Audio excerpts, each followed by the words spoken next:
để mặc cả trả giá. This is very beautiful, but the price is a bit above my expectations. What's your bottom line? Cái này rất đẹp, nhưng giá tiền vượt quá mong đợi của tôi một chút. Giá tối thiểu của bạn là bao nhiêu? This is very beautiful, but the price is a bit above my expectations. What's your bottom line? This is very beautiful, but the price is a bit above my expectations. What's your bottom line? This is very beautiful, but the price is a bit above my expectations. What's your bottom line? Would you be happy to throw in a scarf if I pay full price for this shirt? Nếu tôi mua cái áo này nguyên giá, bạn có vui lòng tặng thêm một cái khăn choàng không? Would you be happy to throw in a scarf if I pay full price for this shirt? Would you be happy to throw in a scarf if I pay full price for this shirt? Would you be happy to throw in a scarf if I pay full price for this shirt? I'm on a tight budget, but this is perfect. Is there any discount you could offer? Ngân sách của tôi eo hẹp, nhưng cái này hoàn hảo. Bạn có thể giảm giá chút nào không? I'm on a tight budget, but this is perfect. Is there any discount you could offer? I'm on a tight budget, but this is perfect. Is there any discount you could offer? I'm on a tight budget, but this is perfect. Is there any discount you could offer? The price seems a bit steep for the condition. Can we discuss a lower price? Giá hơi cao so với tình trạng của sản phẩm. Chúng ta có thể bàn bạc về giá thấp hơn được không? The price seems a bit steep for the condition. Can we discuss a lower price? The price seems a bit steep for the condition.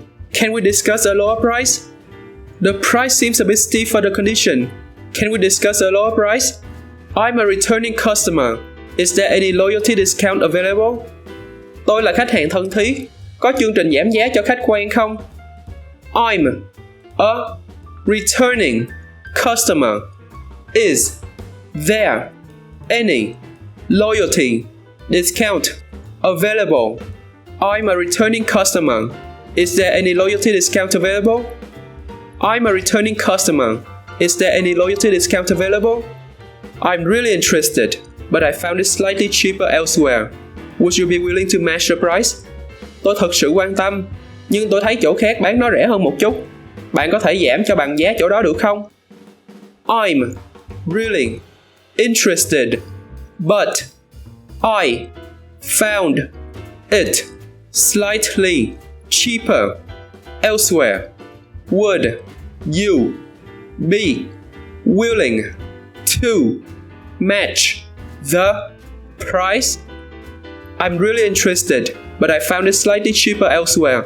Would you be willing to match the price? I'm really interested, but I found it slightly cheaper elsewhere. Would you be willing to match the price? I really want this, but the current price doesn't feel quite right. Could you offer a discount? Tôi thực sự muốn cái này, nhưng giá hiện tại có vẻ không đúng. Bạn có thể giảm giá được không? I really want this, but the current price doesn't feel quite right. Could you offer a discount? I really want this, but the current price doesn't feel quite right. Could you offer a discount?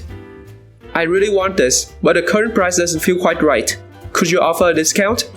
Is there any wiggle room on the price if I buy multiple items? Có thể xê dịch giá cả nếu tôi mua nhiều món không?